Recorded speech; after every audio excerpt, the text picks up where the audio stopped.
I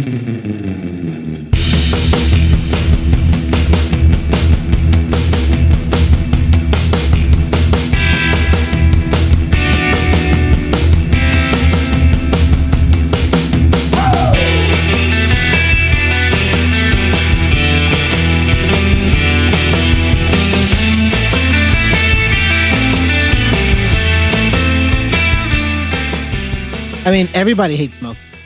And welcome to the Down in Front Podcast, the official podcast of downinfrontpodcast.com. My name is Warren, and I will be your host this evening. What we usually do here is have a drink, and we review a bunch of different things in the media, from movies to TV shows. We even have an amazing Fear Boners podcast with the amazing host for tonight, and we just kind of hang out and having a good time. What we're going to be talking about tonight is going to be the newest film by director Shane Black. He has directed other movies such as Iron Man 3 and Kiss Kiss Bang Where's Bang. Iron Man? Kiss Kiss. Oh, I was thinking of what's that movie with Russell Crowe and Ryan Hot Stuff? The Nice Guys. Gladiator. The Nice Guys. He Shut didn't up. do Gladiator. Are you not entertained? Are you not entertained? The Nice Father Guys. to a murdered son. Husband to a murdered wife. And I will have my Okay. revenge in this life or the next. So we usually go around the table. We talk about what we've been watching and what we're drinking, and then we're going to go ahead and open up in a non-spoiler section and then give you a spoiler warning. So for now, what we would say is going to toss it over to the beautiful mouth of the South, Mr. Brylan. How's it going, man? It's great to see your face. What you been watching, and what are you currently sipping on? Good evening, everybody. What I'm currently sipping on is some Gatorade Glacier Cherry. So I went ahead and decided I'll drink some besides water tonight, even though it's not alcoholic. I totally forgot about buying alcohol. That's my bad. But what I've been watching recently is American Vandal Season 2. And I love the first season of this series, but I have to say Season 2 is probably better. It was one of those shows where I started watching it and I ended up watching the whole thing in one day. So it's fantastic. It's hilarious, but also the cool thing about American Vandal, as a mockumentary on like true crime series, it usually does the whole true crime format better than a lot of those series. And also brings up some really important points about society and just criminal investigation as well. So it's definitely worth watching. And that's on Netflix. I also finished Iron Fist Season 2. I'll just say it's definitely better than the first Iron Fist. And I would say it's definitely worth watching. So it's not up there with Luke Cage and Daredevil just yet, but it's still enjoyable and fun to watch. Fuck, did I miss that? When did that come out? What, Iron Fist Season 2? Yeah. It aired Like last 3 week. weeks ago? Yeah. Wait, did I already see it? No, probably not. You might No, I don't not remember it. It's better than the first season. I don't think I was when I It's watched definitely better it. than the first season. It starts off pretty slow, but the second half is definitely probably what they're expecting Iron Fist to be. I'm gonna see if I can try to start it tonight because I fear that show is gonna get into the same sort of mentality of Jessica Jones and Luke Cage and stuff. So hopefully it doesn't, but we'll see. We'll check it out. But cool, good job. Well, Brylan's always kind of great to see your face. I'm gonna toss it over to my best friend. We grew up together, so we basically finished each other's Orgasms. Sandwiches. orgasms. That's correct. Abbott, the host of the Fear Bonus podcast. How's it going, man? You looking delicious as always tonight. What you sipping on and what you been watching?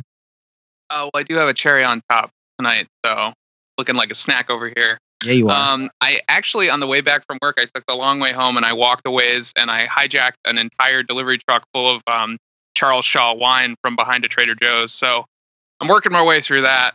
So I guess technically it was the cheapest thing I found because it was free.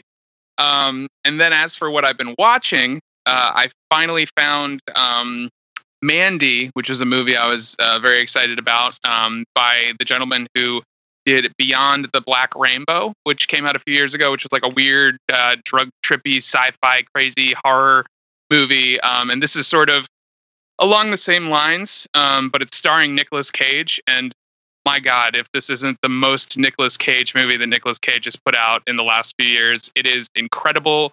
The lighting in this film is amazing. It's a very slow burn, but it turns into like this hyper crazy brain fuck revenge flick towards the end, and it is full on 11 out of 10 Nicolas Cage craziness. I recommend everybody go out and find Mandy and go watch it. I might wind up doing a Fear Boners review of it, but it exceeded all my expectations. It's a fantastic film. I don't trust your judgment of movies if it's the most Nicolas Cage of Nicolas Cages of movies. So I'm not sure how I feel about that. Just okay. So let me. I'm just going to say. I'm going to say in it. He screams, "You ripped my shirt! You ripped my shirt!" Like that's one of his lines. It's so good. And then there's a scene where there's a cheddar goblin eating macaroni and cheese on a television, and it's the greatest thing ever committed to film. It's not even spoiling anything. Just look out for the cheddar goblin. That's all I can say. I'm going to start telling people that in real life too. Look out for the cheddar goblin. All right. That is Mandy. And of course, it's great to kind of hear your voice and get your take on this Predator movie. So I'm always excited. And tossing it over to the Big Apple, we have the most delicious man besides Abbott on the podcast, and Brylan. Mocha, how's it going, man? What you been sipping on and what you been watching? Hey, everybody. What's up? Glad to be here tonight to talk to you about the latest installment in a franchise that was at a time very near and dear to my heart. Maybe still is, but I feel like they're trying really hard to take that away from me. As for what I'm drinking, I'm currently sipping on a Harpoon Oktoberfest. I tried to find something that was more in line with a like horrible beef cream. Didn't really find anything on theme in the grocery store I went to, and it's very nearly October, so I figured I might as well get a head start. This is tasty. It's also pretty basic, but I enjoy it. Harpoon makes a good beer. As for what I've been watching, I recently binged through the most recent episodes of Vox's Explained on Netflix. Vox is a relatively new media company founded by Ezra Klein, and the Explained show takes like a 25-minute like focused documentaries on important situations that are facing the world today, and sort of gives you more like information on them, but not just things that are really dramatic, but also things that are just particularly interesting about culture. So there was an entire episode about the female orgasm. There was an entire episode about astrology and the history of it. There's an entire episode about cryptocurrency, breaking down what blockchains are. So it really jumps all over the place and is super, super informative with a really focused historical approach to all their subjects. I definitely recommend it to anybody who wants to watch something on Netflix but doesn't want to commit to a new show. It's a great way to get some information in a fun package. Cool. I mean, it's always good to hear. And I'm Warren, and I will be your host this evening. I am currently sipping on my favorite gin, and I believe it's pronounced Nolt, but other people will probably see it as Nolet, Nolet. It is quite delicious, and my favorite drink, besides the Vesper, is a shot of gin with a splash of water and an orange. So that's exactly what I have tonight. It's been that one of those weeks. In the other show, I've actually started watching something new. So I am also binging Mad Men, much like Emma has talked about. She was on the previous one, so I've been doing a lot of that. And also keeping up with Insecure. I'm already imagining that it's probably going to be getting close to the end of the series. But I started watching The Deuce on Netflix, on HBO, I believe. And I think it's also on Amazon Prime. I was curious because I think they were coming out to the season 2 and I wanted to check it out, but I don't think I'm going to be continuing for that show. Did anybody else watch The Deuce yet? No, I mean, like any HBO film, it looked interesting with its premise and everything. I just haven't found time to watch it. Yeah, I make one of those every morning. So perfect. I mean, who doesn't? Yeah, no, I had wanted to watch it. It did look really interesting, but I have a hard time watching HBO shows that aren't Game of Thrones and or Last Week Tonight. I mean, I think if I keep up with it, I think it's probably going to be a good show. But again, I know one of the things that we talk about a lot is that there's so much good content and good media out there that I don't want to slog myself through 4, 5, 6 episodes for something to get good. So be better, Hollywood. And so tonight we are getting ready to give you a full review of The Predator. I do not know the number of movies that this is at, but I'm going to guess 7? 6? 4. 4 core movies and 2 Alien versus Predator. Alien versus Predator is not canon. We do not acknowledge those at all. Take it easy, Brylan. It's okay. You don't speak for me. Anything that was about directed by Paul South. W.S. Anderson gets immediately thrown in the trash. That's what I'm just saying. The Sadly entire enough, Resident though, Evil Alien- franchise. But Alien, well, the first movie of Resident Evil was good. After that, it says why. But the Alien vs. Predators movies were actually better than No. some of these other Predators movies. It's okay. We can agree to disagree. But just talking about the main one. So what we're going to be doing is giving you like our pre-spoiler. So we're going to have a bit of a ranking. Let's talk about, this universe. We start with the Predator. We have Predator 2. Then we have Predators. And then this is the 4th one. And this is called the Predator. Is that correct? Yep. Mhm.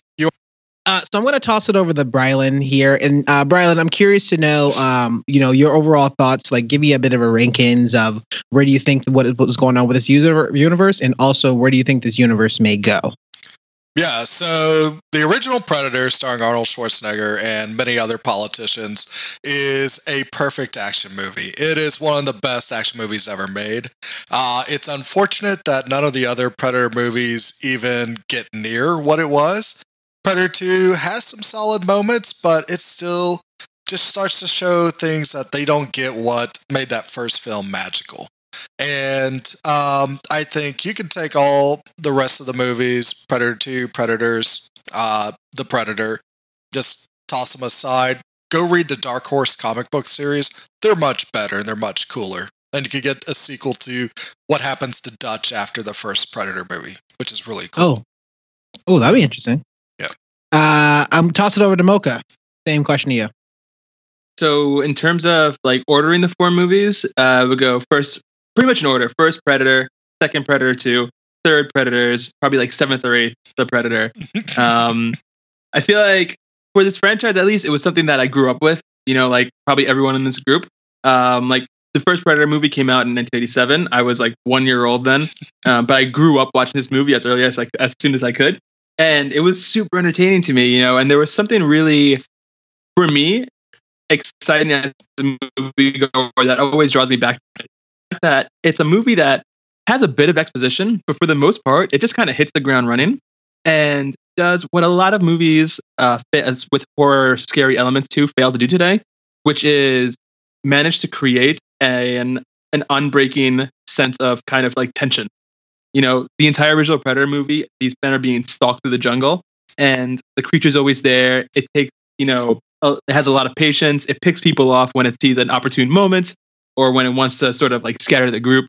And that's, intimidating in a way that a lot of horror movies or sci-fi movies hadn't really been in terms of their main villains before that, at least for me. So for me, Predator is always like a really high watermark in terms of my personal nostalgia. And Predator 2 with Danny Glover, had some issues, but I think was overall pretty solid from the Predator standpoint. It did what I love best about the Predator movies, which is focus on the fact that this is a being that is just really good at hunting and really enjoys it. And getting to see the Predator in New York City, sort of, you get to see a bit more of what it's like to be that hunter in his downtime, how he takes care of his wounds, who he goes after, how he picks his enemies. It wasn't a perfect film, but I feel like it kept the soul of Predator going. And then as time goes on, Busey. it did. It had Gary Busey, A true Predator. who was followed in this movie by his son, something else Busey, Samson Busey, Samson. Jake Busey, Samson Busey. But no, yeah, it's a series that I like, and it's a series that honestly, no matter how bad the movies are, I'm definitely gonna go see them. But that doesn't stop me from having my heart broken when they do get particularly bad. But we'll get more into that later. Abbott, same question. Yeah, I would echo a bit of what's already been said. 1, 2, 3, 4. They're just not getting any better. They're trying to, at this point, be a little self-referential, and they're trying to kind of echo what's already been done while trying to bring it into this modern era. But also what Brylan said, like definitely check out the comics. There's some great backstory there, and things that have been built and mythologies of the actual race of predators have been more expanded in the comics, which is kind of cool to see. But yeah, like sort of what like Mocha said, the first two are almost more more horror, more slasher, in that like he's kind of leading the people on and like picking them off, and so it kind of has that edge. While these other movies have tried to be more like action sci-fi, which is fine. But I think you do need to take something like The Predator, which looks horrific, and even though it's an alien that turns invisible, you still got to make it spooky and kind of scary, and like you don't know what to expect. The last couple movies, Predators and The Predator, have been very on rails. Yes. That is a perfect way to describe it. And by rails, we mean heaping mounts of cocaine. Yeah. Sometimes it goes off the rail, but then it's just on other rails. So, before I give my ranking, I did not realize that Shane Black was in the original Predator. Yeah, he's Poncho, and he's the only one that cracks jokes, which is amazing. It's not everybody cracking jokes. Okay, Brylan, oh, man, this triggered me. All right, the only movie I'm going to put in this ranking is the original Predator. All others are garbage. I literally am only going to do the original Predator. The reason is A, echoing everything that you said, but B, I like the fact that, this movie is from 87, so about 31 years ago. And at the time, they had a lot of practical, and it felt like they didn't really rely on special effects like this movie here tonight did. But it made it seem like if you don't see this being up until a certain point, is going to add a bit more to it. It just basically does everything the exact opposite what this movie did tonight. So I liked it a lot, but I also that's probably one of the main movies, much like Toy Story and Catch Me If You Can. There's like a bunch of different like random movies that if it comes on TV, I'm probably going to watch it. And I watched that movie, was like, oh, I would love to have like a little bit longer cut of that movie. And I just took a look at, the original Predator was 1 hour and 47 minutes. And the new Predator was also 1 hour and 47 minutes. And my God, did that movie feel like it was the new Predator? Wait, felt you're like telling me this movie hours. wasn't 2 hours and 15 minutes long? It was not 2 hours and 15. 3 hours? I thought it was like 3 hours. This movie went on forever. Holy cow. Well, okay, so another thing that I was thinking of while you were talking about that, Warren, is one of the ways that they marketed the original Predator back in 87, not that I knew because I was also 1 year old, but if you look at like posters and you look at old commercials and stuff like that, nobody knew what the Predator looked like until they saw the movie. Like all the posters, it was like the Heat version of it. You didn't see his face, so that was like the reveal. But then all these other movies, everybody knows what the Predator looks like. So that whole like surprise is sort of taken away. But yeah, like, the surprise that's sort of included in this movie that's not really a surprise, it doesn't have the same effect. I didn't even realize it was a surprise. They just literally told you. And I was like, okay, before we get into that, I do want to give you another quick thing. All the Predators movies are actually under 2 hours. Didn't realize that. So Predator 2 was the longest one, sitting at a grandstanding of 1 hour and 48 minutes. So I don't know what they put in that extra minute, but pretty good. It was Danny Glover, so it must have been a little bit of, I'm too old for this shit. Riggs! So with that, we are going to take a quick break, and we're going to get into our spoiler section of The Predator, directed by Shane Black. So if you haven't seen this movie, save your money. It kind of spoils itself. It kind of spoils itself, honestly. Yeah, don't watch this movie. And I want to give an official apology. I know we're going to get back on track. We will be reviewing good movies here. Yeah. We don't normally review shitty movies. So I'm going to blame Blewett because he's not here, and he's been selecting our movie selection. So we will get back on track. It's coming up to this horror section. So definitely excited to see what horror is going to be coming up. And then we have a family section and then like Oscar season. So I think it's going to be pretty exciting for that. My favorite part is where the horror and the family section cross over. Yeah, that'd be great.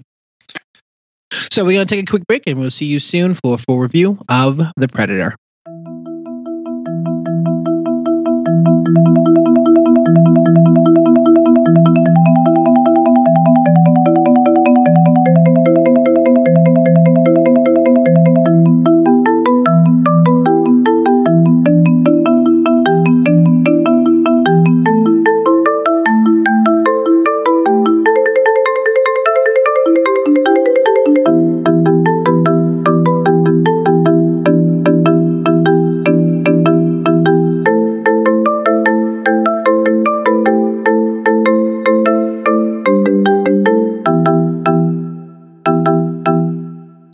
And we are back, and we are the Down in Front podcast. Thanks for joining in. We are going to be getting ready to talk about The Predator, a completely spoiled. So if you haven't seen the movie, again, it doesn't matter. Listen to this and make sure that you probably don't want to see the movie after this section.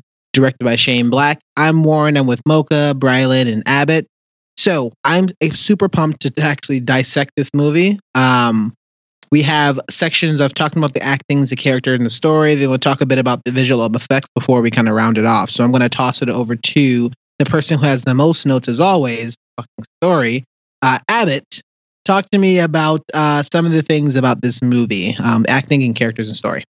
Again, sort of like I mentioned before, like the cast is great, but sort of the characters that they were dealt weren't ideal. We're sort of introduced to this preface of a story where an American black ops sniper is in Mexico killing drug cartel people, and he encounters the Predator, and it just winds up wrapping into our story, and it all seems very convenient. But then magically, we're also introduced to this ragtag band of blacklisted, hyper masculine, crazy ass armed forces rejects, and they're all great actors, but their characters are just like they're not even forgettable characters. They're just like, why? Like, why does Thomas Jane have Tourette's so he can tell Olivia Munn that he wants to eat her pussy? Like, what? Why did that scene have to happen? I'm going to call out a whole bunch of things that just happened randomly throughout this film, and I don't. I'd rather have a Predator tell me that he wants to eat my pussy than have Thomas Jane randomly tell Olivia Munn that. And it's just like the characters were just too over the top. I did enjoy the fact that this was the dumb, ridiculous action movie that I was expecting it to be. It was fun to watch, but then I came out of it and I was like, was that a good movie though? Not really. Like, I kind of had fun while I was watching it, but did I enjoy it? Amazing that you actually had that question when you left the theater. Question everything. Mocha. Like that was you a debate. Question everything. I didn't realize who was all in this movie, and so I was definitely surprised. I think I knew the only person I knew in this movie was the main dude, and the only reason why I know him because he was in Wolverine. But even better, I didn't realize. I didn't realize that was him either. His character was like fun, but he was still too main charactery. He was just like, I'm here with a purpose and I'm here to save the day, and here's my shining armor. Typical white dude. Boyd Holbrook is the RC Cola Charlie Hunnam. Yeah. Yes. Like, that is probably the third time you've made that joke. Boyd Holbrook bummed me out so much in this movie just because he had a lot of charisma and charm as Donald Pearson Logan, and he made for a fantastic villain. And then all that went away here. And you know what? Every Predator has cheesy one-liners, but there's a difference between Arnold saying what's wrong pushing too many pencils, or stick around, saying things like that. When Boyd Holbrook delivers a line like that, it just feels cheesy and grating and just really, really forced. Also, that final scene where he looks like he ate a bunch of cheeseburgers after he beat the original Predator and had the worst mustache. Bro. I was just what the hell happened here? You don't even need that crazy ass Predator armor. You're 800 pounds of muscle, bro. I thought this. Oh my gosh, Brylan, thank you so much, bro. That was the first thing I thought. I was like, damn, did he gain weight? I think he gained a lot of weight just from. Well, they were going to change the ending. Originally, the ending they were planning was supposed to have Arnold come back, an aged Arnold. Dutch was supposed to come and recruit them to fight Predators, and then they changed it last second because Arnold said he didn't want to be involved. Thank God. I thought so. Obviously, spoiler alert. We're already in our sections, but guys, can we? We're gonna skip to let's talk about this ending for a moment because the saving grace. I was picking up my book bag and I was like, "Oh shit, this movie's not over." And so I was looking there, and they were getting ready to unleash whatever that was in the fucking chamber, and I'm like, "Please, for the love of God, just do de-aged Arnold Schwarzenegger, just in do it out in the pod." And he was like, "What is he called?" It reminded me of God Killer, whatever the fucking name of was. I was like, I don't care what it is. Just please do a de-aged, completely buff, a Terminator style Arnold Schwarzenegger, and just have him come out. It was some sort of ridiculous line. Just the fact that they were talking about the whole side plot of the Predators doing gene splicing, I was like, they would have had a lot of Arnold's genes because of all the blood that he spilled in that movie. That would have been cool that they made a weird Arnold Predator clone. That would have been dope. I was thinking though it was actually going to be an alien. See, that would have been need to cool. speak Or if it was to a Terminator.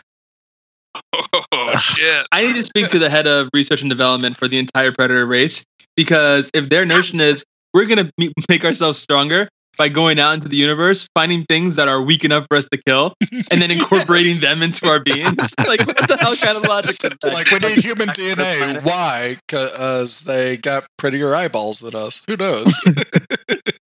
Oh man, like there's so many issues with this movie, but I think that was the one thing I was liking, because at one point it definitely seemed like, oh, it's dormant. And I think I was like, is this Alien vs. Predator? Is that actually canon? I know, Riley, you said that, but I was also getting excited about that. Like anything would have been better than what they gave us. I'm just saying. And like big ups for that last scene, like promoting child labor. Oh jeez. It's like, what are we gonna do with this kid that's supposedly better than the rest of us? Oh, let's give him a job at a secret underground lair. The poor kid has Asperger's. Put him in front of a computer developing weapons. That seems safe. Also, that kid was wearing the same clothes. Yes. Did anybody? Guys, nobody. They literally just dropped him off, and for months he's been in the same outfit. Hey, I wear the same clothes for a week sometimes. Depends on how I'm feeling. Yeah, but your Asperger's is undiagnosed.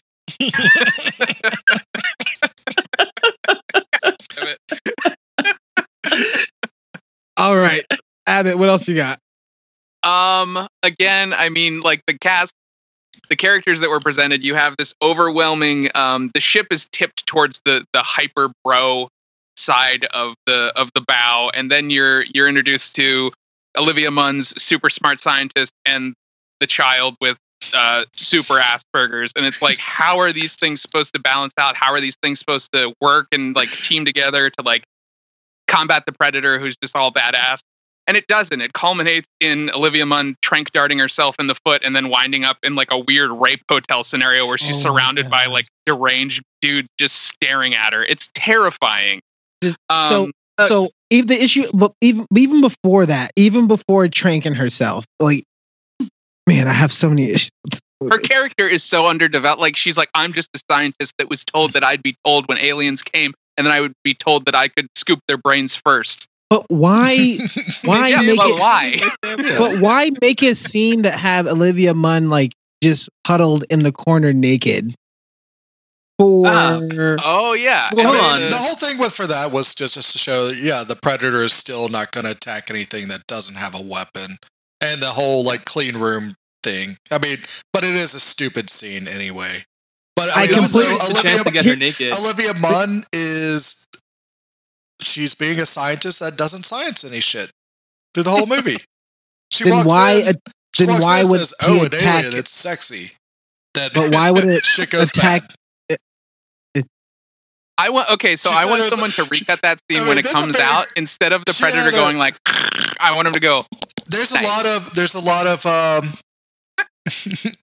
of moments where they want to like honor the past Predator movies, and one of the worst ways they do it is when Olivia Munn says, "You beautiful motherfucker."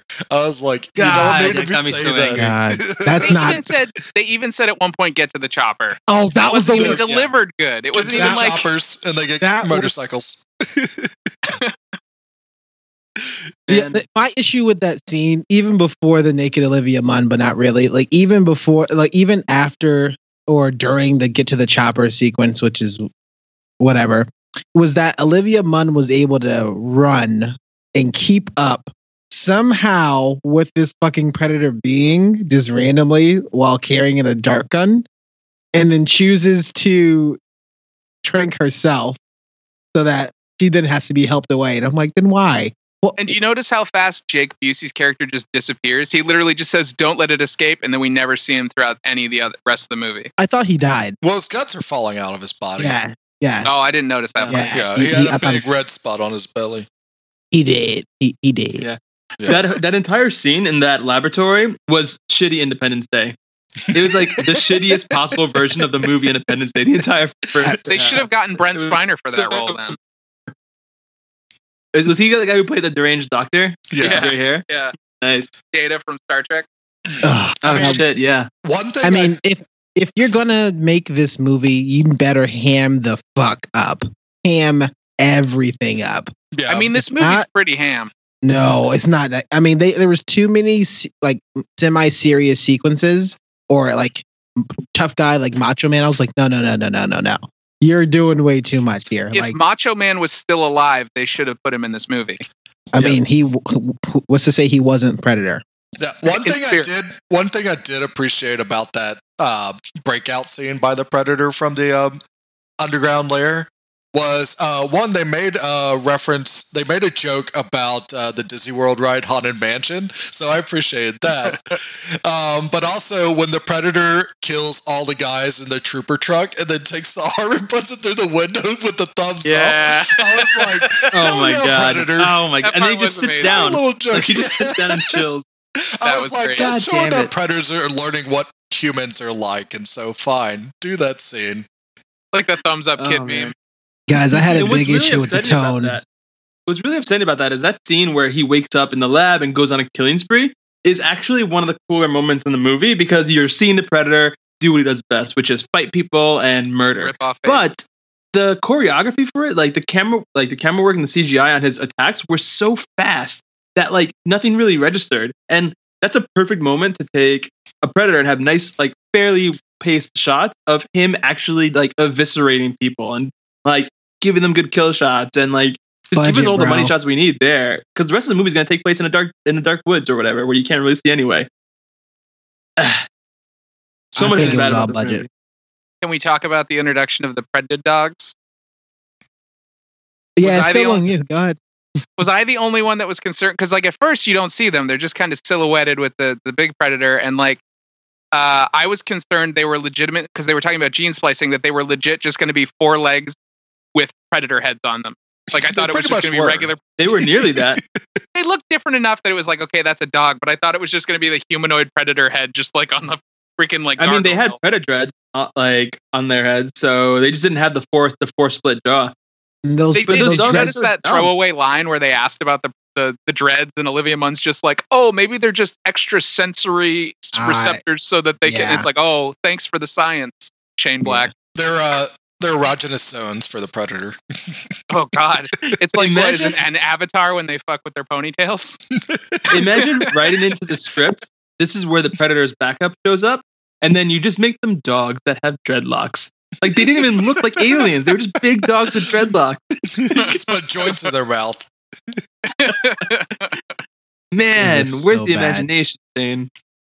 I don't think he had any imagination at this point. Even the introduction of little McKenna, Rory McKenna, I was like, oh, man, I have seen this story a lot of times.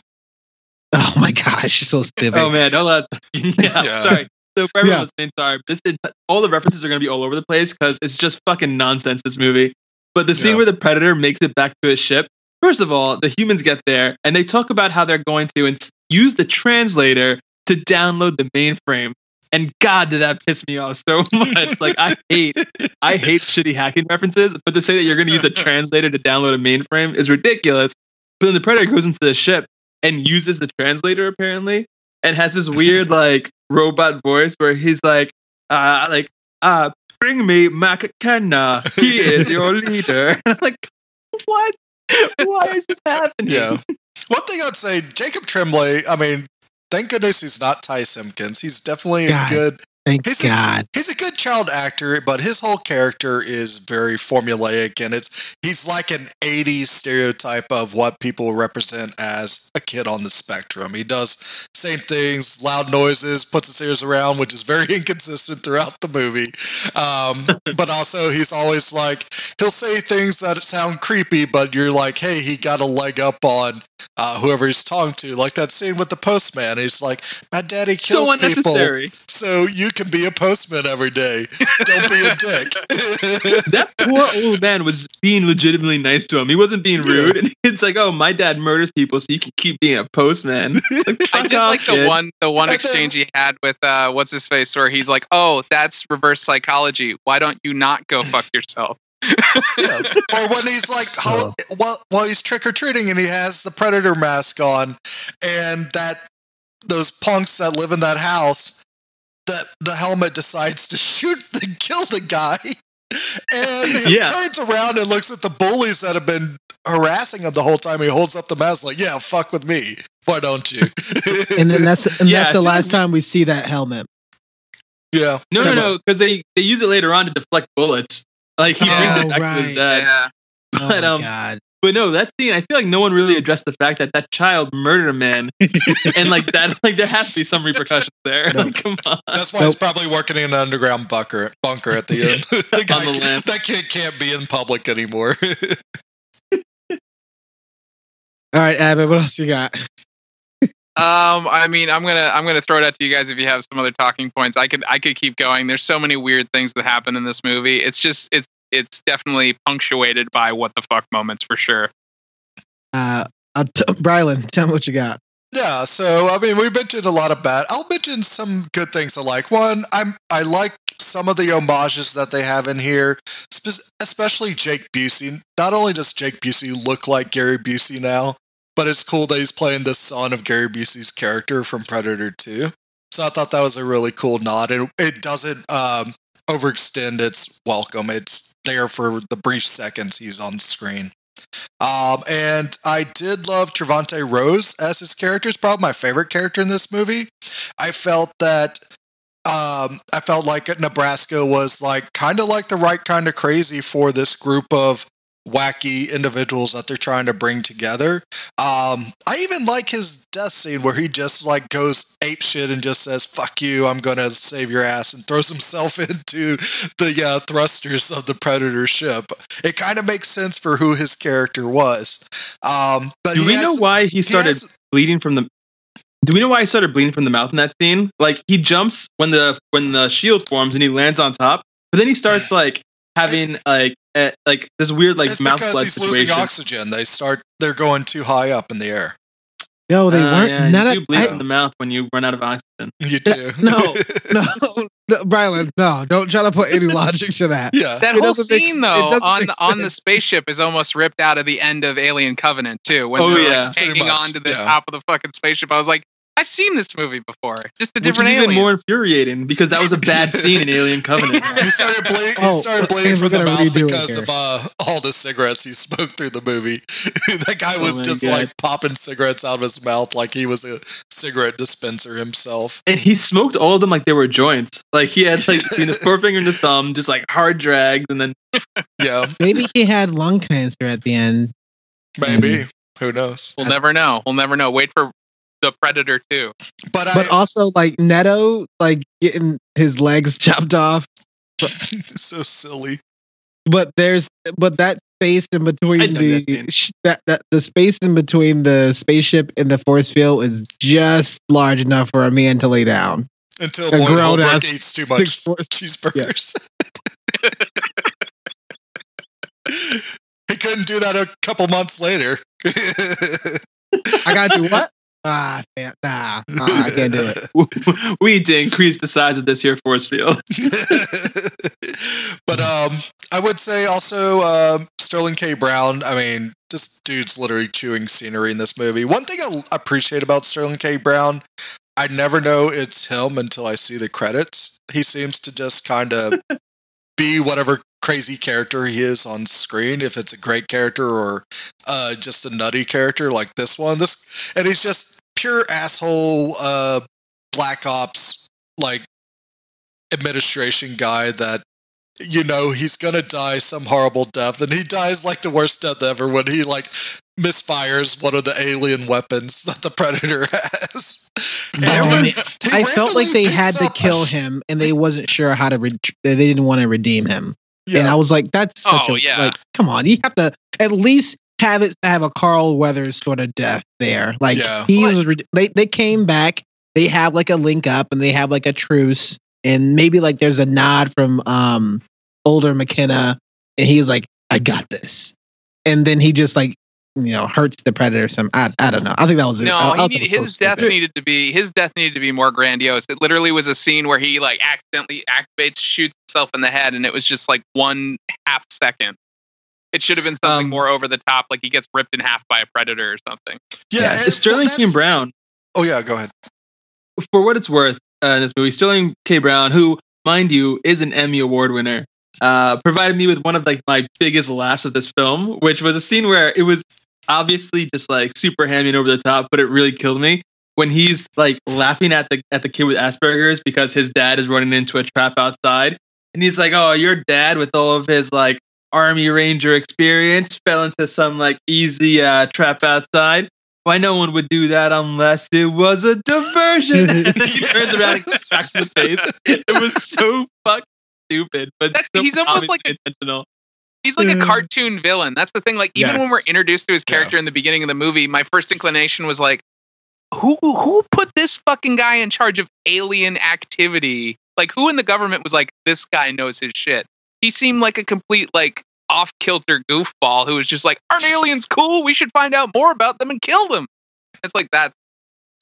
He was a great character, but like he still just didn't make a lot of sense, and we don't know where he came from. He was just as alien as the Predator was. Yeah, I'm just glad he like chewed the shit out of every scenery. The fact that this man was chewing gum everywhere from the first time we see him, he's popping like 18 pieces of gum to the point where he's in the sterilization room. We clearly see younger Busey and Olivia Munn's character like have to like undress and kind of get like sterilized. He's still chewing gum in a scene. It was like in a lab. I was like, oh fuck it.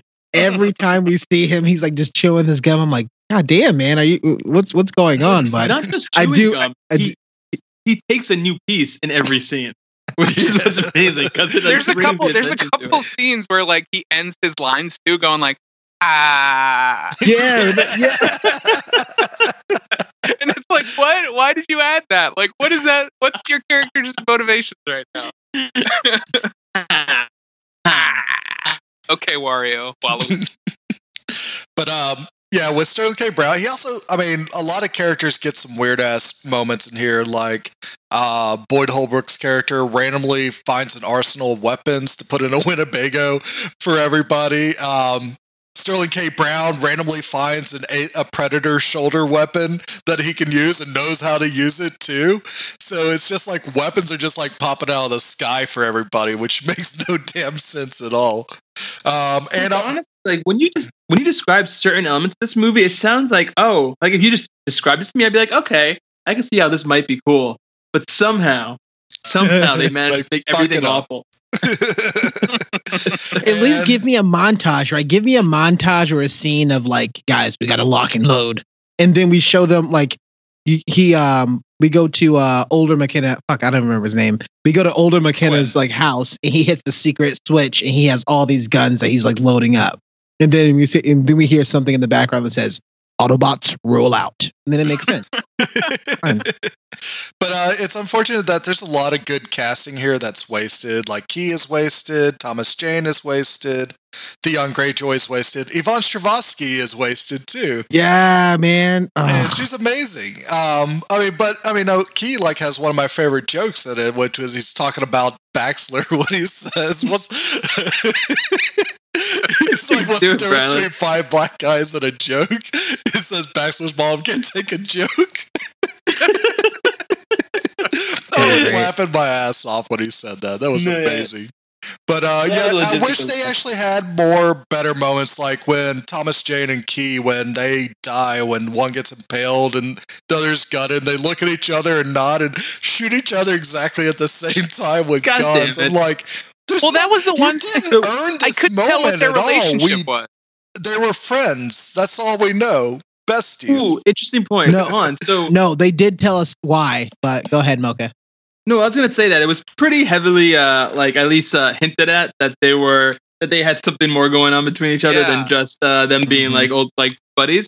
But so I went to see this movie with a friend of the pod and friend of this group, Ian Scott Howland, and he pointed out something that I had missed, which is the fact that despite all of the obvious like insinuation about their relationship, when they both die facing each other, and Thomas Jane is impaled and has this huge like phallic tree spike sticking out of him, and Key is on the ground cut open, and so his stomach is like this massive open gaping like steamy wound, and it's just like extremely sexual in this like gory way. They're so like, that's the most romantic part of the whole movie. I want a movie about just them and their developing relationship in military prison. But it made it seem like they had a past. Okay, first of all, these were some straight throwaway lines that I think they should have probably given us a little bit more backstory. But it made it seem like they were. I thought, and this is what it made more sense to me. Now, I don't know how I thought this, but let's see, give it a shot. I thought they were enemies. They were both against each other, and they was like basically stranded. They were in the prison together trying to kill each other the entire time, but never did. And so once they got out, they just became like close friends, and they just kind of knew each other. No? That's what they told everyone. Is that what okay, so they did say that, but it was really No. Sorry, I just no one said that. I was just being I thought so. They were fucking. But there was lines from like Neto or whatever that guy did name. Nettle. There was lines that he said about them, and I think old Boyd Holbrook was like, "Oh, for forever, blah blah blah," and like that was like basically their exposition in like 50 seconds. Yeah, the moment when he's crying because of them being in the chase, and like he had lost his whole previous platoon, and like he was getting over that, and then they had that moment where they kind of like kissed. No, that didn't happen. Go ahead, Bradley. I would say that this movie just it's kind of like two movies smashed together, and neither one got really finished. There's a possibly good Shane Black movie in here that's about this group 2 mental discover exploration of mental illness among military soldiers that have had some wrongs done by them, and like trying to get to know these characters better. I kind of want just that movie. And then there's a very mediocre Predator movie here, where to the point where these Predators totally break the rules about what Predators should be doing, which is like the hunt. And that they are, regardless of their name being wrong, they are more like game hunters. They're not predators. But I mean, the Super Predator just pissed me off so much, just because they talk about that. I mean, well, he's 13 feet tall, which is ridiculous. That kind of like defeats the purpose of a predator that has to be silent and stuff. And he just walks around like the Hulk, smashing shit. Like, you're not being a predator. You're totally destroying the whole point of a predator. And then the little predator, I mean, the whole thing about having him have human DNA, Mocha, you bring up a great point that that just would make a predator weaker. But also, it makes in almost every way. Yeah, and it makes no sense that that's going to be something to benefit them to get ready to move to Earth, which they're just saying Earth is inevitably going to rot and die, and the human race is going to actually die out because of global warming and everything. Don't push that type of shit in this type of movie. There's no reason for it. There was a bunch of shitty moments like that where they just made these massive like jumps and assumptions about what they knew about the Predators with no basic knowledge, including the fact that Sterling K. Brown was like immediately aware once they found out there was a super predator. He was like, "Oh well, clearly the little predator went rogue and is trying to save humanity. Oh my god! The big predator is here to kill him." Like, they keep besides logic like being dumbed down, they keep dumbing down science too. Because when finally they bring in Olivia Munn's character to look at the alien, and like they're like having this back and forth. She's like, "Okay, like cut the shit. Like, you just want me to tell you whether or not someone fucked an alien at one point, right?" And then they both look at her and they're like, "Yeah." Actual line. Yeah. Olivia Munn had a bunch of terrible lines in that movie when it came to the science. One of which really pissed me off when they first saw the super predator. When they get aside to some place where they're safe, Olivia Munn says, "Did you see that? He grew an exoskeleton under his skin." And first of all, literally nothing happened in that scene other than the big predator just smashing. Yeah, you don't see that happen until later. And also, if it's an exoskeleton, it's not underneath anything. It's outside. It's the whole fucking exoskeleton. Yeah, that makes it an endoskeleton. Yeah. God, like, this movie was to add on to the science, like they define that the self-destruct weapon on a predator's wrist is like a mini nuke. You see like a huge mushroom cloud at the end of the original Predator. Then they're going to nuke a predator ship that's much bigger, and it's just a little fireball. Yeah. Fuck that shit. I mean, that's terrible. And for no reason, because the capsule's still survive. Yeah. Yeah, like the super predator goes in there, sets it to self-destruct before going on the hunt, and it's like, well, no, like the predators, they hunt and then they leave. So like the super predator would need to have some way off. It wouldn't just destroy its own ship for the sake of like just for the sake of having like a big explosion. There was no point to it. It's taking his prize, McKenna. McKenna. He will lead us, McKenna. Yes. So bad. Bradley, what else you got? Wait. I got some Really other quick. things, but I want to save it for the visual effects because I want to add a lot of action stuff in there. Okay. I just gotta ask really quick, because the super predator demanded that or made it very clear that young McKenna was like the best among them, does that mean that that predator was trying to take his Asperger's DNA in order to incorporate it into his own species? I guess so. So the God. next predator you see land on Earth is like, oh, loud noises. So the fact is, the super predator was in fact the child predator that Chris Hansen has been after the whole time. You take a seat. Super Predator, how about you take? Can somebody make that gif? Make that meme, please. Mocha, you got anything else to add? About what? Shit. Acting characters or story. No, I mean, yeah, it's just like, so it's hard to say because this movie was so all over the place and there were so many different things that caused so much rage. But one thing that I thought was really odd was how this movie went out of its way to like paint all soldiers as being extremely, extremely damaged. Like no matter what, everyone in that movie who was a soldier was fucked up in some way. But also they like have these weird lines that they drop over and over where they're like, it's almost like patriotic propaganda about the essence of being a soldier. So the first one was when they put the unconscious Olivia Munn into the room and someone asks like another character, oh, is she going to be okay in there with those guys that are all from a prison and are all mentally unstable? And I think Boyd's response is soldiers? A sleepy girl? Nah. Yeah. It's just So that's like, Nebraska. no, Nebraska's just Yeah. like, nah. Yeah. That was Soldiers, such a no. weird line. I was like, Because what? they're What? soldiers, they would never ever act untoward toward a sleepy girl. That has never happened. Never. Nah. It was just a weird Nah. line, and also just like, and then later on when what's his name, the main character is giving his big like motivational speech to get everybody excited about like fighting the predator, and he's talking to the guys, and he's like, "We're soldiers." He's like, he goes, "We shoot ourselves in the head and walk to the hospital. We're soldiers." And I was like, "Ah, come on." No, soldiers wouldn't do that. Sorry. Yeah, and if soldiers do that, that's like a bad thing that we need to then address. That soldiers are coming home and shooting themselves in the head, and that's like a normal thing that you're proud of because masculinity is toxic and destroys everything. It does just kind of Yeah. take a lot of mental health issues and just make them like story tropes. It doesn't really like build the characters. It's just like, oh, aren't these people quirky? And it's like, no, that's not what. We're not really elevating these things, and we're not really educating people. We're just kind of using these characteristics to kind of make it more hokey.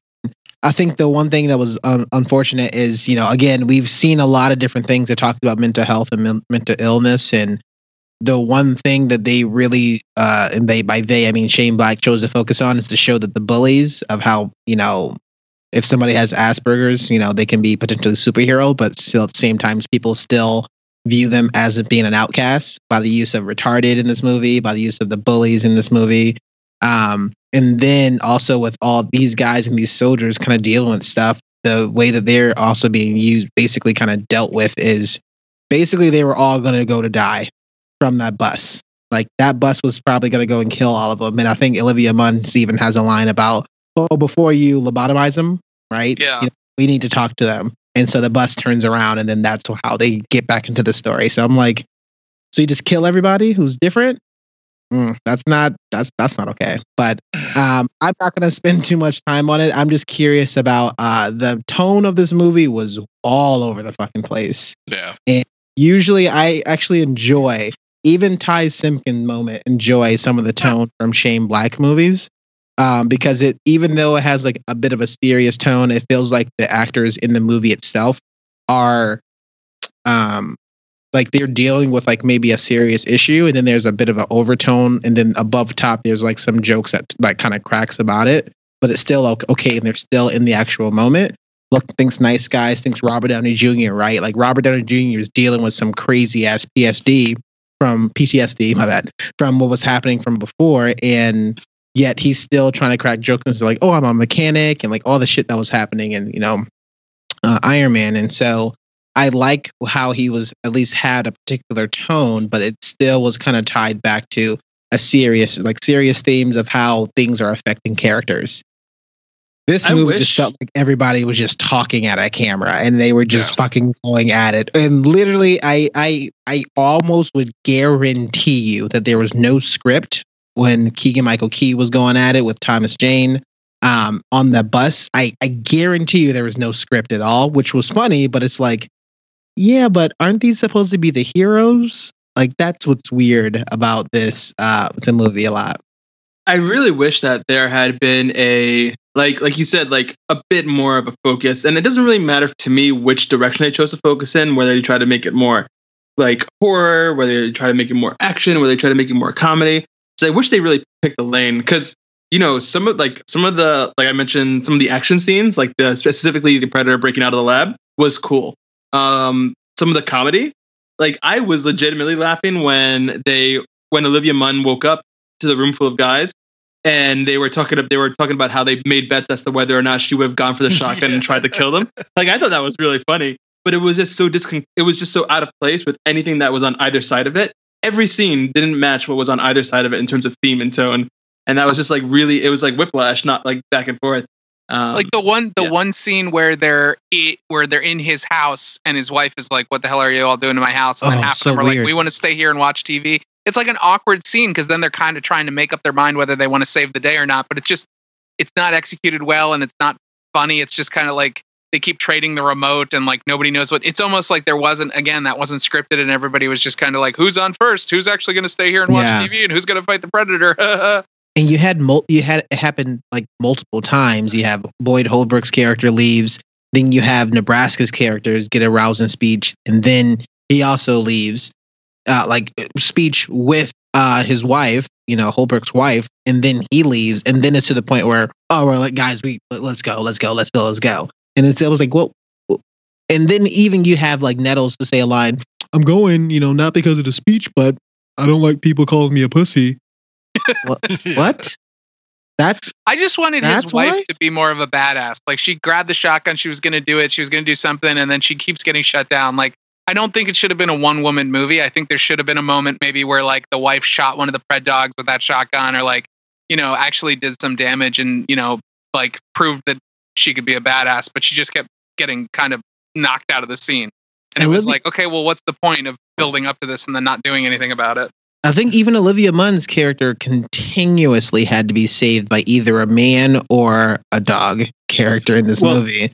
And it felt like she also couldn't even hang or kind of take care of herself, which is very sad. So that's an interesting thing about this movie in that, and I don't know if it was intentional. I don't think it was, but like you were saying, the female characters, whether or not they were like strong and participating, didn't really do anything. But more importantly, a lot of times weren't allowed to do anything. And one thing that I thought was just kind of funny, but in a weird way, was how Olivia Munn's character, who was a biologist, whose like sole purpose in this scenario should be to like learn and study things. There are about 3 or 4 different times where she tries to get a sample of something and everyone around her is like, fuck you, like stop doing that. Yeah. And it's like, like whenever she tries to do her jobs, the one that gets in the way and it's just like, no, fuck you, come with us. Which is which is whatever, like that's fine. But it's like, what was the point of her character? I mean, as far as I can tell, there was none because she didn't really ever do anything. She has that moment where she jumps on the giant predator and like, does she shoot him in the head? She does. No, that's Thomas Jane. Stabs him. Okay. No, Thomas Jane was stabbing him, and then she pulled out a pistol and started shooting him in the head. Yeah, because that was super effective. With Thomas Jane, but it was Thomas Jane who was. No, Thomas Jane has the badass scene where he's just on fire. That part was great. Cool. Yeah. That was because he jumped on for no reason. He jumped on the flaming predator in order to stab him. I want to see a movie where it's Thomas Jane's Punisher versus the Predator. I don't. No. Predator wins. Yeah. Oh, here's another thing too that really frustrated me. So throughout the movie, the Predators are getting shot at with probably 1 million different rounds of bullets, and all of them deflect off their body because I guess we assume they have super hard skin, or as Olivia Munn pointed out, they can grow exoskeletons underneath their fucking skin. But at the very end, when the movie has decided that it's over, what's his name goes up to the Predator while it's lying on the ground and shoots him in the face, and he just dies. And it's like a million bullets blasted off this guy's entire body, and none of them ever did anything. But because it's the end of the movie, it gets to work. And it was just like silly. I also have an issue with that, Mocha, because it felt like, guys, bullets aren't working. So this is just logic here. If bullets aren't working, you used a grenade launcher and you killed a dog with a grenade launcher that had a similar effect with bullets bouncing off. So why not use something else besides fucking bullets that's not working? No, well, to be fair, he shot grenades into his gullet. Like that dog swallowed grenades. But try something else, right? Like my thing is try something else. It wasn't until over an hour and 30 minutes into this movie that they were like, well, we put it on fire and then we're going to start using its weapons against it. That's fucking stupid. Like, especially these people who have like just been studying and they know, like, clearly Sterling Kings Brown's character, which I have no idea what his name is, his character knows about the fact that this technology, and he knows how to work it. He knows that this technology is he just deduced it pretty quickly of, hey, these weapons are here to help us fight off these predators. So why aren't you automatically using those in the first place? So I definitely agree with your frustration in that regard. But for me, the frustrating thing about the whole situation with the bullets bouncing off the predators is this. And that's when you take a look at what made the original Predator and even Predator 2 interesting, it's the fact that regardless of the fact that the Predator is an apex predator and is like very talented and skilled, it's still like mortal. Like it can get wounded and you can fight back. It's just that you're outpowered, but you can outsmart it. You can do things to hurt it over time, and it has to heal itself, has to take care of itself. And when you throw that out the window, like you said, Brylan, it just turns it into a Hulk situation, and there's nothing interesting about that. Yeah, and it's terrible. Like, I mean, with that Super Predator, you decide to use CG to show him moving around and everything, which I think was like the worst choice they could have made. Because the Predator looks awesome when it's a person in a suit. And yeah, fine, have the small Predator be a person in a suit. You can still have the big Predator be a person in a suit and just use really cool camera angles to show, hey, he's a little bit bigger, he's a little bit faster, stronger, meaner than this other Predator, which could have made him a serious badass and just show us something a little bit more than what we've seen from the Predator so far. I mean, I would have to say, like, that scene where he punches the shit out of the smaller Predator's face and rips his head off, pretty badass. But they really don't earn it because it's all CG, which I thought was sucky. But to your point, Bryland, before when you said that it didn't make sense to have a giant Predator because they're all stealthy, what if, and here's a pitch, what if they went the other way and got, say, Peter Dinklage to play like a super tiny Predator who could sneak around and like kill the shit out of people? I think I would watch that movie 10 times. The Petite Predator. Yeah, Le Petit Predator. Leprechaun Predator. Leprechaun Predator in the Hood, Part 3. No, but like instead of making them 15 feet tall, make them 10 feet tall. Just a little bit taller, a little bit leaner, meaner, faster. No, I think if you probably need to make them the same size so that it still can use practical effects and just upgrade what they can actually do. Give them like extra technology, like the endoskeleton. Sounds cool, but you don't really show it. You hear a sound, and that's what we're supposed to assume is this endoskeleton coming to life or just being activated. But we don't see anything cool that's like, oh, this is cool alien technology that will make him a more badass hunter. Just a Predator with a turtle shell. Here's something kind of interesting that someone online mentioned in like a discussion about this movie when it was still coming out. And it was something that I completely ignored at the time. But given how absolutely, utterly trashed the movie was, it was actually a great idea. When they saw in the trailer that there was a super predator, their immediate thought was, oh, I wonder if this is the female of the species. Because in a lot of animal species, especially ones that are like that involve hunting, females tend to be larger. And they were like, oh, what if this is like introducing like an aspect of predator culture? Like the females are large, and for whatever reason, this one has to get involved in the hunt.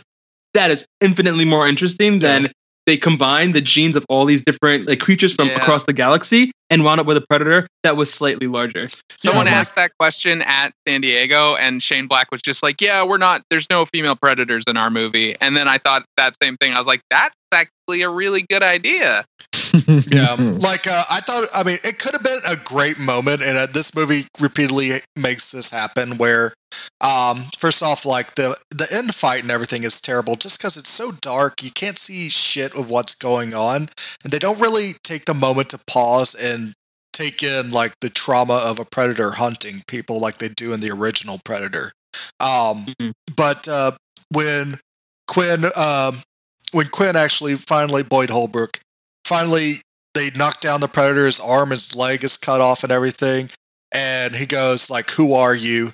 And the predator starts to try to talk and everything. I thought it'd been cool if he like talked in English and said like, "I am Prince so-and-so." But instead, Boyd Holbrook just says, "Shut the fuck up," and shoots him in the face.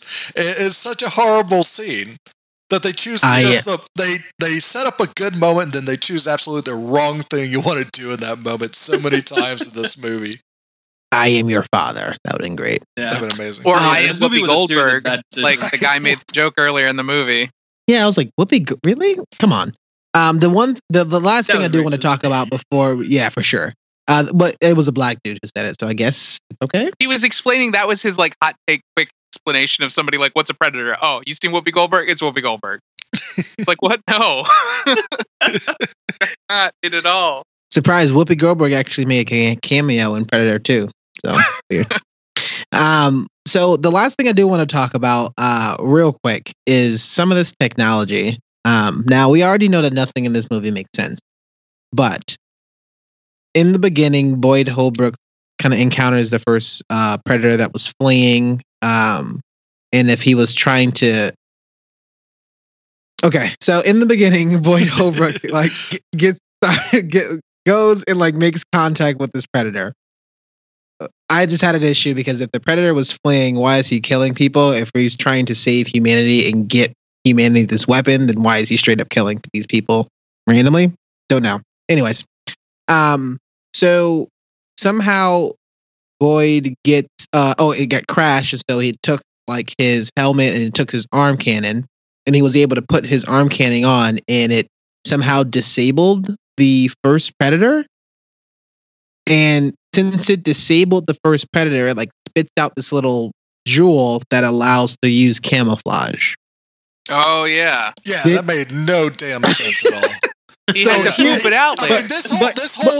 Hold on. As like they continue to film it as something important that you think it's gonna be. You think that might be the cargo that's very special, but no, it's something where. It comes out of the wrist launcher. He doesn't press a button or anything. It just pops out and it's just like, "Here, have a piece of candy." And so suddenly he knows how to use this thing right off the bat to scare like the bartender. Yeah, it's and then he drinks it.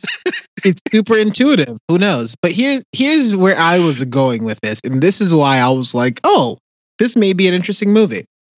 Once this happens and the predator looks over with his eyes and like clearly sees him, I'm like, did he like accidentally kill him? But then he got like a reward and maybe he like unlocked a achievement and so he unlocked invisibility. So now I'm thinking the first key in the puzzle. Yeah, but so this is definitely where my mind went. Right? This is where it went. And so I was like, oh shit. So maybe there's going to be other predators that come. And so humans has to collect like all these different types of weapons, and they get like different upgrades. And so they get the arm cannon, then they're going to get the little other blaster, then they maybe get like the boomerang, and they get all these weapons that we've been introduced in these other 3, arguably 5 movies. And so I was like, oh, okay. And so every time he kill a predator, he gets something new. Now that has nothing to do with it. Okay, you're just going to completely ship that away. No, okay. All right, the Deus Ex Machina of this movie was literally just that, a Deus Ex Machina, because he had to shit that thing out later in the movie to use it again. At least he washed it off before he gave it to someone else. All of a sudden, my stomach hurt. What, really? Like that's haven't pooped in 3 days? No, it's just my dookies are invisible. there's just so much issues with this technology, but besides the science, there's just issues with everything in this movie. But I really felt like when you're opening it up and you're talking about being a sniper and even that logic was kind of broken. I was just like, man, what are you doing here? Yeah. Shane Black's movie was terrible.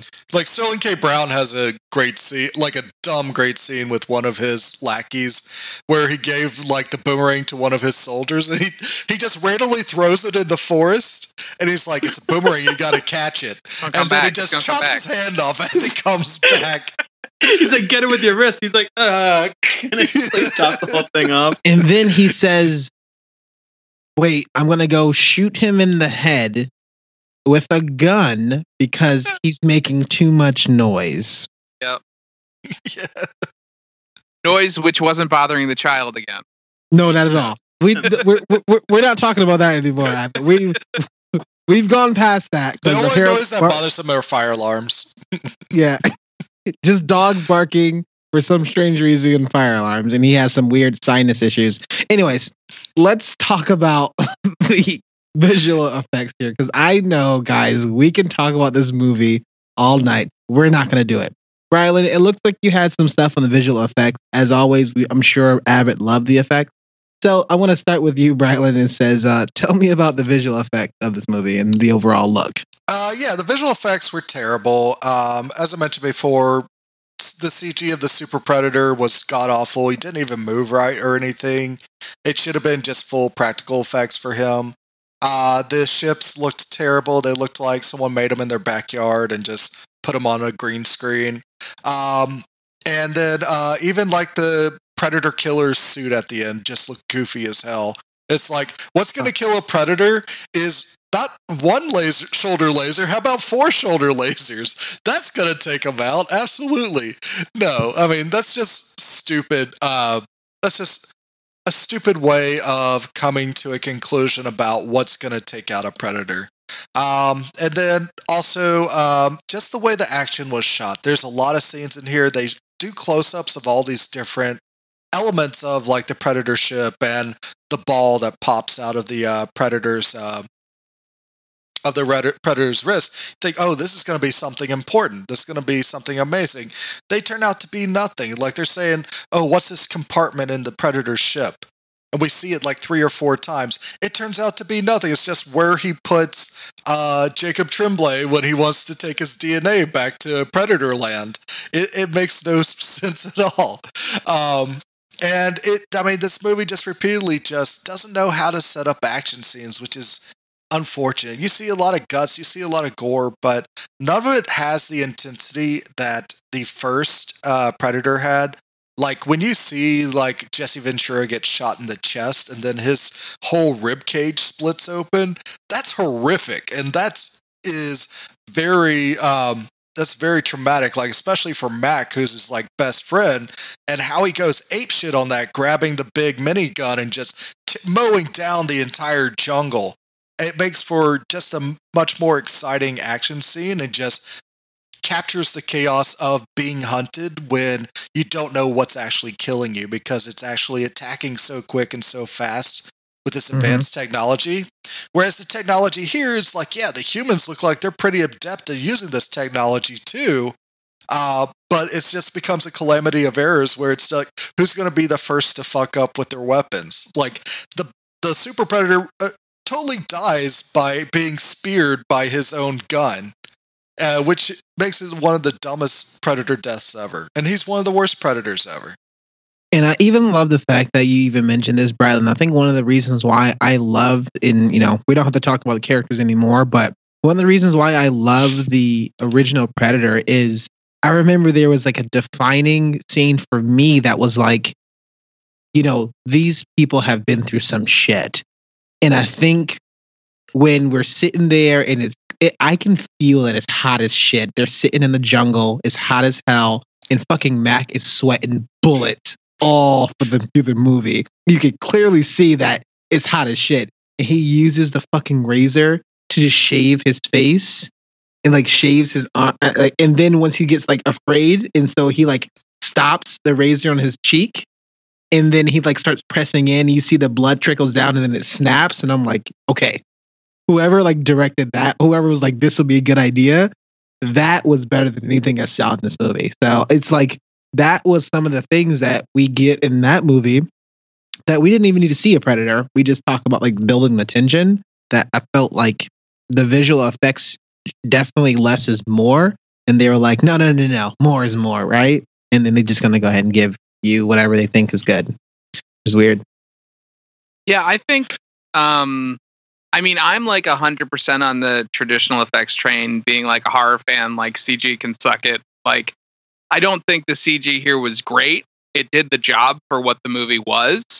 But I think it had the same kind of effect on me that the alien from Alien Covenant did. The alien in Alien Covenant was big and bad and like scary, but then you look at it for too long. If the scene is just a couple seconds too long, you're like, that was pooped out by a computer. That's not anything. Like, that's not real. It's already not real, but it's not real. It's not a person in a suit, so it's not very scary. But at the end of the day, what I would love to see is a CG wedding of the alien from Alien Covenant and the 13-foot tall Predator, if I'm being wholly honest. You should watch. I mean, I think we should review Alien vs Predator because those movies are great. Maybe number one. Maybe number one was great. Number two. Maybe we can get Gio to do it on a Dollar Bin review. There's wrestling moves in that movie. No. I would have loved I would have loved one wrestling move in this movie here. Why not?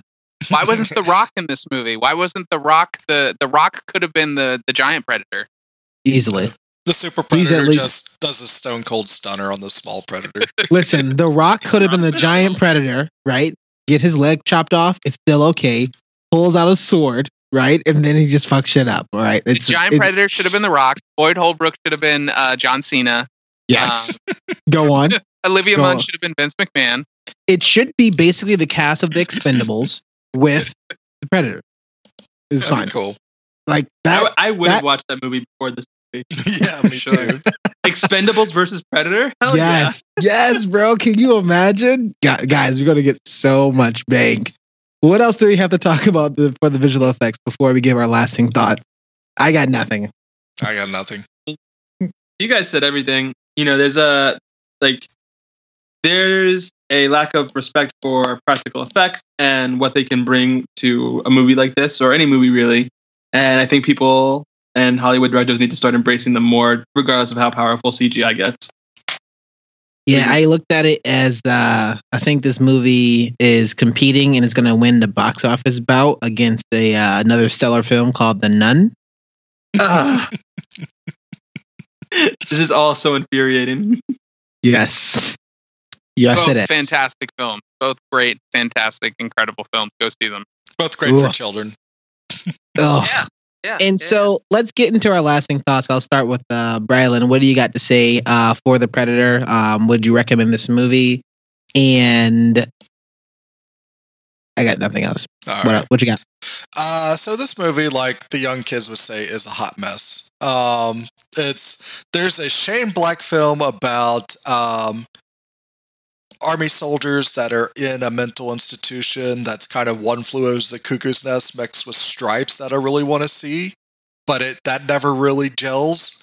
And there's a very bad Predator film in this movie too, and it's just full of the biggest gaping plot holes you've ever seen in your life when it comes to the plot and what this story is actually about. I don't know what this story is about because it just throws so much random shit in it that it's not really worth checking out. The only good Predator movie is the original Predator movie. The best case in point is that when Arnold Schwarzenegger delivers cheesy one-liners, they sound amazing. When Boyd Holbrook does it, they sound terrible.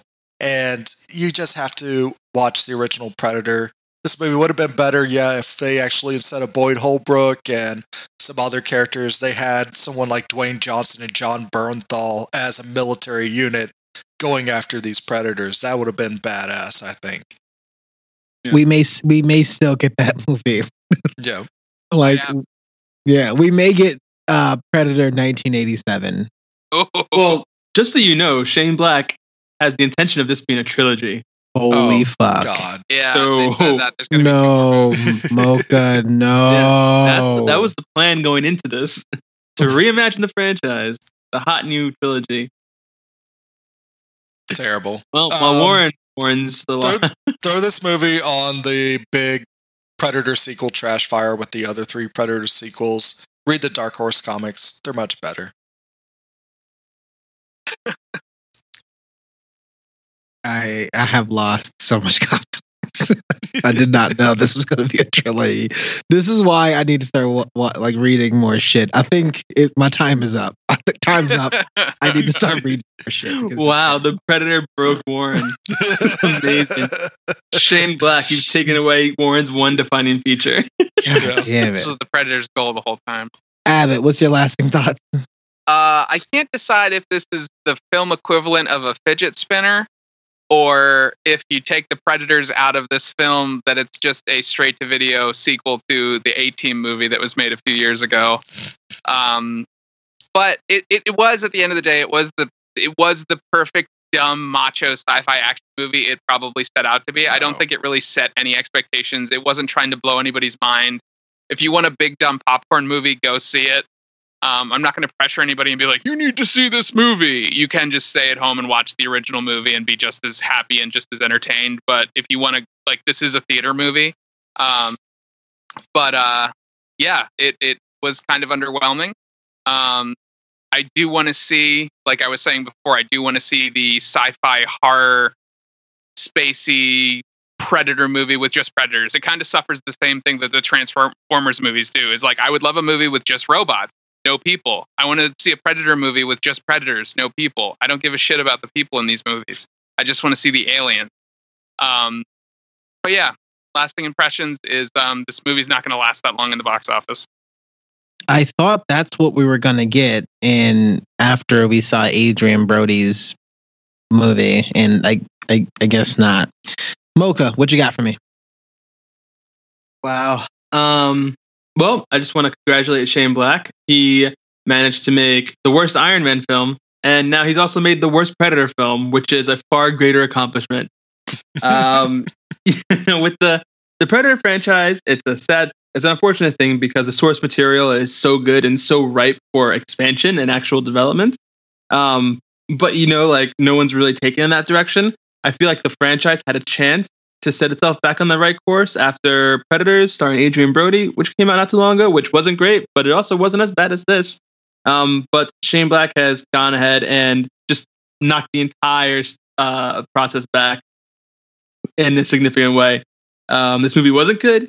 It was funny at times, but more often than not, just aggravating. And I feel like you're better off not watching this movie, even if you can watch it for free in a park, like on a screen somewhere. Don't watch this movie. Don't make Shane Black think that he has the right to make 2 more of these. Let's just kill it now. Let's just end this, everybody. Let's all make a pact to end this now. No Shane Black. Well, this is what he does. Is he made Iron Man 3 and it made a ton of money, and then he made the movie that he actually wanted to make, which was Nice Guys. So now he's going to make The Predator, which is another franchise film, make a decent amount of money, and then he's probably going to make a sequel to Nice Guys called The Even Nicer Guys.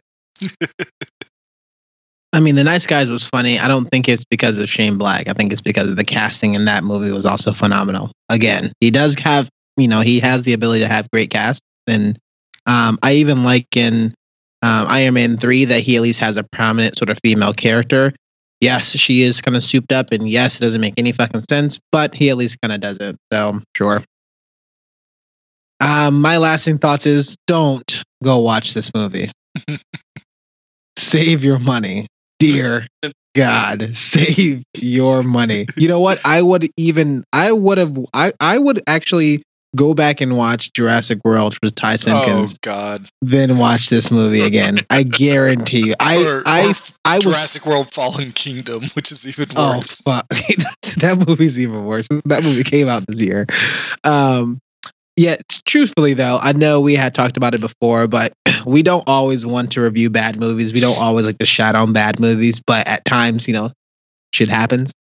Thanks, Shane Black. But definitely kind of save your movie. There is a bunch of an amazing stuff out there. Emmys just was this past week, and we're getting ready for Oscar season. We're getting ready for a lot of good potential movies that could be coming out. and a lot of things that probably would never even make it to theaters. So definitely check it out. Things on Netflix and check out things on Amazon. Like, go do yourself a favor, save yourself some money, or if you have like some sort of like movie pass or whatnot, save yourself the time, because it is like I've already paid for this with the pass, and I was like, fuck, I would have loved to take a nap before watching this movie, because I was like, fuck, I want my 2 hour, and there was like mad trailers, so this entire thing felt like it was like 2 hours and 45 minutes.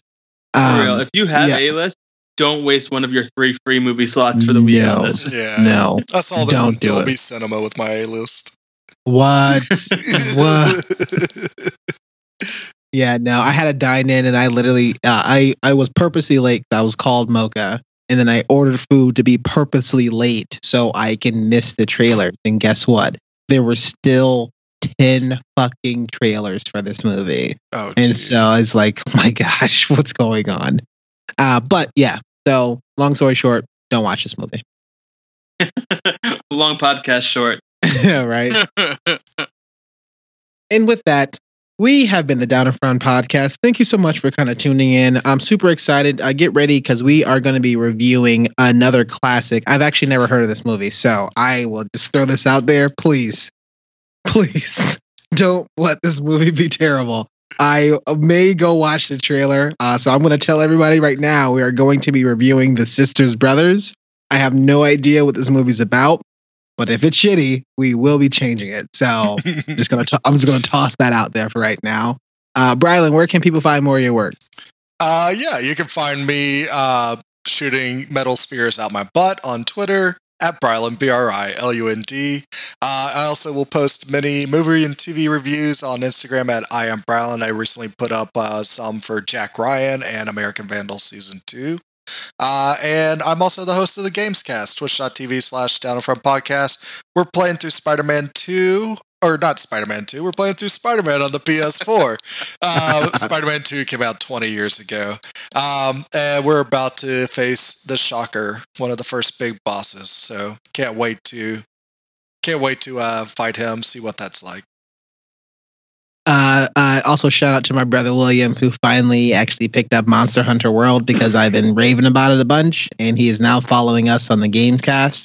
And so he requested to ask when's the next time that we're going to have some Monster Hunter on there. So Abbott? I might clear some Spider-Man time to play Monster Hunter again with you. Perfect. Abbott, where can people find more of your work? Yeah, I am host of the Down in Front podcast, Beer Boners. We mostly cover horror and horrible movies. You can find us on Twitter. We have a separate Twitter where we kind of talk about spooky and creepy things. That's at Beer Boners DIFP. And you can actually email me directly with requests or questions or personal ads if you want to send me some risque things at beerbonersdifp@gmail.com. And the beautiful Mocha? Yes, so you can find me checking people with dreadlocks for green blood on Twitter at Mocha Mike LI, as the Lord intended. Unfortunately, it's not at Mocha Mike. The person with that username was killed by a superior being and had the username incorporated into their DNA, so it's no longer available for me. But until then, at Mocha Mike LI. You can also find me on Instagram at Mocha Mike, where I post more of my photography work, and on Medium at Mocha Mike, where I write longer form reviews about the things that we talk about here. And you can find more of our works. Definitely go check out our website, Down in Front Podcast. If you like for what we do, you definitely want to support us, get early episodes and get bonus materials. Definitely become a patron, patreon.com/Down in Front Podcast, even for as little as $1 a month. Find us on Twitter, _DIFP. Find us on Facebook, facebook.com/Down in Front Podcast. Literally everywhere that you search, we will be going to be on there. We're going to be getting ready to revamp a lot of stuff. I'm super excited because we're approaching a time where I'm not going to be traveling as much, which means I get a chance to kind of hang out and binge a bunch of shows. So definitely go check out more of our work. Definitely go find ourselves. We will see you soon. We will see you very, very soon again. Thanks so much for your time. And we will say so long, farewell. Please don't watch this movie.